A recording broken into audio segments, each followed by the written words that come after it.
I just wanted an escape from the pain. I didn't actually want to die.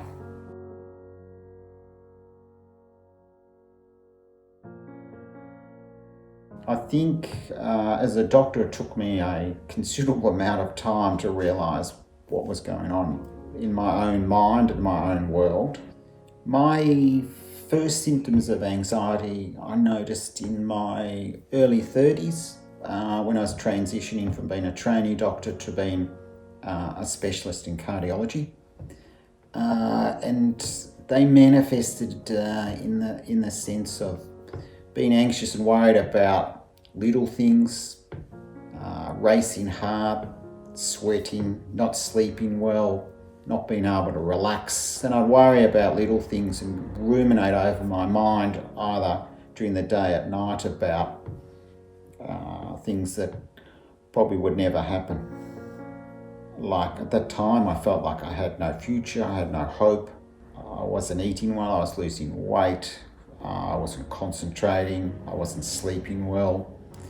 I was withdrawing into myself and excluding myself from, friends, and I had kind of a feeling I had no safe place to where I could be, either at work or at home, and they contributed to me becoming very significantly depressed and having daily intense suicidal ideation. I felt as if I had no future. There was no way forward. I thought I was going to lose my children forever, that I'd never see them again. I just wanted an escape from the pain. I didn't actually want to die. I was employing strategies at that stage to survive the next minute, and then I gradually would look at my watch and say I'm going to survive the next 5 minutes, and then I would do it for the next 60 minutes so I could get through the day. That's very exhausting. I kind of knew I needed to get help desperately at that stage, but I again delayed and delayed and delayed. In the initial stages, I was very worried about speaking to people about it.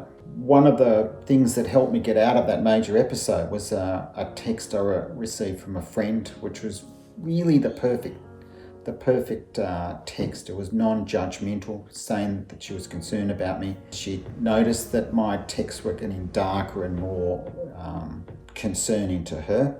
She texted me the Lifeline and Beyond Blue helpline. Said, "You really desperately need to ring these people." I rang them at the end of the day. Very important that my friend guided me to seek help, and that I put my hand up to get help. My recovery strategies was to do swimming. In fact, sometimes a lot of swimming, and in many ways it was an easy way for me to use mindfulness. So it was a matter of taking the breath, blowing the bubble out in between taking the strokes, and so perfect way of being in the moment. And I know when I've had a good swimming session from a mental health point of view, in that I can't remember what I thought about other than maybe the next breath or the next stroke. Yeah, coming out the other side where I am now, I think I'm in a very strong place in many respects. In many ways, I've had this kind of sense of post-traumatic growth. My life's changed to an extremely positive sense. I think we've moved a long way around awareness about depression and anxiety and speaking about depression and anxiety, but there's still a long way to go about suicidal ideation. It needs to be talked about more openly.